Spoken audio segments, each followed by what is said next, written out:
നമ്മുടെ തൃശ്ശൂർ വൈകിട്ട് 7 മണിക്ക് ഇങ്ങനൊരു ബ്ലോക്ക് കണ്ടു കഴിഞ്ഞാൽ നമ്മൾ തൃശ്ശൂരുകാരാലോചിക്കുന്നൊരു കാര്യമുണ്ട്. ഇന്ന് ഏത് പടമാണ് രാഗത്തിലെ? അതെ, രാഗത്തിലെ ആ പടം കാണാൻ വേണ്ടിയിട്ടാണ് ഞങ്ങളുടെ ഈ യാത്ര. രാഗത്തിലിരുന്ന് കാണുന്ന ആംബിയൻസ് വേറെ ലെവലായതുകൊണ്ട് ഞങ്ങൾക്ക് വേറെ ഓപ്ഷൻ ഉണ്ടായിരുന്നില്ല.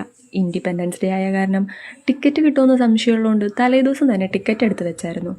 അങ്ങനെ ഈ ബ്ലോക്കെല്ലാം കവർ ചെയ്ത് ഞങ്ങൾ സിനിമയ്ക്ക് മുന്നേ തിയേറ്ററിലെത്തി. അങ്ങനെ കഷ്ടപ്പെട്ടെത്തിയ ഈ പടം ഏതാണെന്നല്ലേ? നമ്മുടെ സ്വന്തം സൂര്യയും നമിത പ്രമോദും കൂടി തകർത്തഭിനയിച്ച വിശ്വനാഥ് ആൻഡ് സൺസ് എന്ന പടമാണ് ഞങ്ങൾ കാണാനെത്തിയത്. പടത്തിനെ പറ്റി പറയാനാണെങ്കിൽ പടം വേറെ ലെവലാണ്.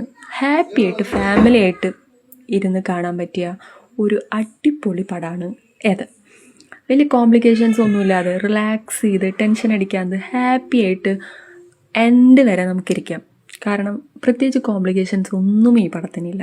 ഫുൾ കോമഡി, ഹാപ്പി, എൻജോയ്, ചെറിയ ചെറിയ ഒരു ട്വിസ്റ്റുകൾ, അങ്ങനെ നല്ല അടിപൊളി പടമാണ്. അപ്പോൾ നിങ്ങൾക്ക് ഫാമിലിയായിട്ട് എൻജോയ് ചെയ്തിരുന്ന് കാണാനായിട്ട് ഒരു പടം തപ്പി നടക്കുകയാണെങ്കിൽ മസ്റ്റായിട്ടും നേരെ വിട്ടോ. അടിപൊളി പടമാണ്. 10ൽ 10 കൊടുക്കാൻ പറ്റിയ ഒരു പടമാണ് എനിക്ക്. നിങ്ങളെങ്ങനെയാണെന്നുള്ളത് നോക്കിയിട്ട് കമൻറ്റ് പറയണേ. അപ്പോൾ ബൈ ബൈ, സി യു.